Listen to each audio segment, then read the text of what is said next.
الحمدللہ رب العالمین والعاقبۃ للمتقین والصلاۃ والسلام علی رسول الکریم اما بعد۔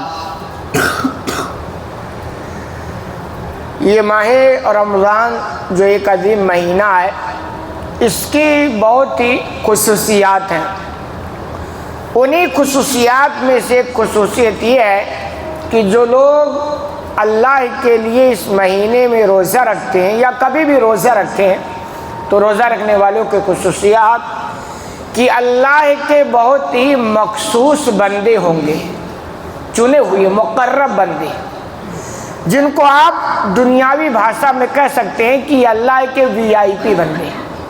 وی آئی پی یعنی بہت ہی خاص، جن کی بہت ہی عزت ہو، اہمیت ہو، مقام ہو۔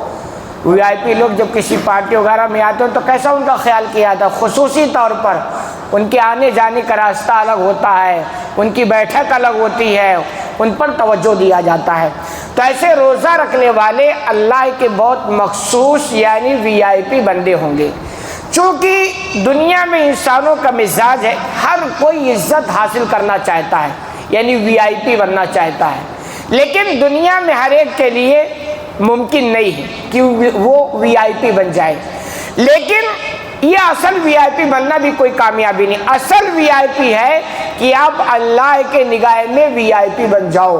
تو اللہ نے اس کے لیے موقع دیا کیا کہ تم روزے دار بن جاؤ، روزہ رکھنے والے بن جاؤ اللہ کے لیے، تو تم اللہ کے یہاں وی آئی پی بندے بن جاؤ گے، یعنی بہت مخصوص بندے بن جاؤ گے۔ جیسا کہ حدیث کے اندر آتا، صحیحین کی روایت ہے، سال میں سات حدیث کے راوی و بیان فرماتے ہیں، ان فی الجنت بابا یقال لہ الریان، کہ لوگوں جنت میں ایک دروازہ ہے جس کا نام ریان ہے، یعنی اس دروازے کا نام ریان ہے۔ یدخل منہ الصائمون یوم القیامہ لا یدخل منہ احد غیرہم، کہ قیامت کے دن اس دروازے سے روزے دار لوگ داخل ہوں گے اور ان کے علاوہ کوئی بھی ان دروازوں سے جنت میں داخل نہیں ہو سکے گا۔ یعنی وہ مخصوص دروازہ ہے، صرف روزے داروں کے لیے ہوگا اور ان کے علاوہ کوئی بھی ان دروازوں سے داخل نہیں ہوگا۔ یعنی یہ روزہ رکھنے والے وی آئی پی بندے اللہ کے اس جنت والے دروازے سے ریان سے داخل ہوں گے۔ تو اس سے میسیج ہوگا، پیغام ہوگا کہ یہ اللہ کے بڑے خاص بندے ہیں، یہ لوگ جو باب الریان سے داخل ہوں گے کہ یہ اللہ کے بڑے مخصوص بندے ہیں، بڑے مقرب بندے ہیں۔ یہ دنیا میں اللہ کے لیے روزہ رکھتے تھے، کیا کہ اللہ کہہ دیتا تھا، ان کا رسول کہہ دیتا تھا کہ بھائی فلاں ٹائم سے فلاں ٹائم تک کھانا پینا بند، تو یہ اللہ کے بندے بند کر دیتے تھے۔ اور اگر حقیقت میں ہمارا روزہ بن جائے تو صرف یہیں تک محدود نہیں ہے۔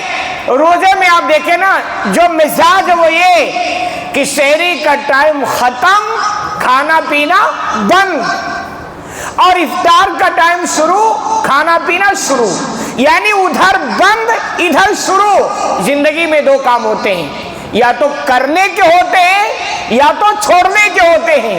تو رمضان کے روزے سے میسج کہ اللہ نے کہا کھاؤ تو بندہ شروع ہو گیا، اللہ نے کہا بند کر دو، بندے نے کیا کر دیا؟ بند کر دیا۔ تو ایسے بندے کی پوری زندگی اللہ نے کہا، اس کے رسول نے کہا یہ کام کرو، تو پھر بندے کی مجال کوئی انکار نہیں۔ اللہ نے کہا نماز پڑھو، یہ بندہ انکار نہیں کر سکتا۔ اللہ نے کہا زکوٰۃ دو، بندہ انکار نہیں کر سکتا۔ اللہ نے کہا سچ بولو، یہ انکار نہیں کر سکتا۔ اللہ نے کہا چوری مت کرو، نہیں کرے گا۔ جھوٹ مت بولو، نہیں کرے گا۔ زندگی میں یہی دو کام ہوتے ہیں۔ تو یہی روزے کا مقصد ہے۔ تو وہ یہ میسج ہوگا کہ اللہ کی وہ بندے تھے نا کہ جب ان کا رب اسے کہتا یہ کام چھوڑ دو تو پھر یہ چھوڑ دیتے تھے، جب ان کا رب اسے کہتا کہ یہ کام کرو تو وہ کرتے تھے۔ حالات اتنے ان کی زندگی میں بن گئے کہ اگر ان کا رب کبھی کہتا جو حلال چیزیں ہوتی کہ چھوڑ دو تو یہ اس وقت بھی چھوڑ دیتے تھے، اور جب کہتا کرو تو یہ کرتے تھے۔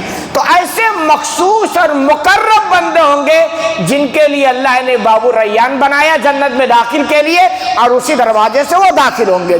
کہہ رہے ہیں آپ وہ ماحول دیکھیں کیا ہوگا یقال این الصائمون، قیامت کے دن پکارا جائے گا کہ روزے دار لوگ کہاں ہیں، یعنی اللہ کے یہ وی آئی پی بندے کہاں ہیں؟ کہہ رہے فیقومون لا يدخل منه احد غیرهم، پھر وہ اللہ کے روزہ رکھنے والے بندے کھڑے ہو جائیں گے فٹافٹ اور اس باب الریان سے داخل ہوں گے، اور ان کے علاوہ کوئی بھی اس دروازے سے جنت میں داخل نہیں ہو سکے گا۔ فَإِذَا دَخَلُوا أُغْلِقَ فَلَمْ يَدْخُلْ مِنْهُ أَحَدٌ، اور جب یہ اللہ کے بندے اس دروازے سے جنت میں داخل ہو جائیں گے پھر وہ دروازہ بند ہو جائے گا، یعنی ان اللہ کے وی آئی پی بندوں کے لیے یہ دروازہ بنایا گیا ہے۔ آپ اندازہ کریں کہ اللہ رب العالمین کتنا محبت کرتا ہے اپنے روزہ رکھنے والے بندوں سے۔ شرط یہ ہے کہ ہمارا روزہ روزہ بن جائے، وہی جو یہ چاہتا ہے، تقاضا کرتا ہے۔ تو اللہ کے بندوں، آپ کے لیے یہ بڑی خوشی کی بات ہے کہ آپ اللہ کے لیے روزہ رکھتے ہو، یعنی کھانا پینا چھوڑ دیتے ہو، اور جب کہتا کھاؤ پیو تو کھاتے پیتے ہو۔ اور یہی ہے نا کہ بھئی سحری میں تاخیر کرو، یعنی اللہ نے جہاں تک کھانے پینے کو کہا وہاں تک کھاؤ، اور افطار میں جلدی کرو، یعنی جیسے ہی اللہ کی پرمیشن مل جائے پھر نہیں، کیونکہ اللہ نے کہا کھاؤ پیو تو آپ شروع ہو جاؤ، ادھر کہا بند کر دو تو بند ہو جاؤ۔ ایسے ہی زندگی میں ہماری آنی چاہیے کہ اللہ اس کے رسول نے کہا یہ کام کرو تو ہمیں کرنا چاہیے، اللہ اس کے رسول نے کہا یہ کام چھوڑ دو تو ہمیں چھوڑ دینا چاہیے۔ تو ہم روزہ رکھیں اور ساتھ ہی اپنی زندگی میں ٹٹولیں کہ ہمارے اندر یہ مزاج آ رہا ہے کہ نہیں آ رہا ہے اوامر اور نواہی کے تعلق سے۔ اگر یہ آ رہا ہے تو الحمدللہ آپ کا روزہ کامیاب ہے اور آپ اللہ کے مکرم بندوں میں شمار ہو جائیں گے، اور اگر نہیں آیا تو پھر یہی حدیث من لم يدع قول الزور ولعمل به فليس لله حاجة في ان يدع طعامه وشرابه، کہ جو جھوٹ بولنا، گندی بات بکنا، اول پھول بےہودہ باتیں نہ چھوڑے تو اللہ کو ضرورت نہیں ہے کہ وہ اپنا کھانا چھوڑ دے اور اپنا چیپی نہ چھوڑ دے، کیوں یہ مقصد نہیں ہے۔ مقصد اس روزے کے ذریعے کچھ اور ہے، وہ مقصد آپ کی زندگی میں آنی چاہیے۔ اللہ رب العالمین سے دعا ہے کہ العالمین تمہیں کہنے سننے زیادہ عمل کرنے کی توفیق عطا فرما، آمین۔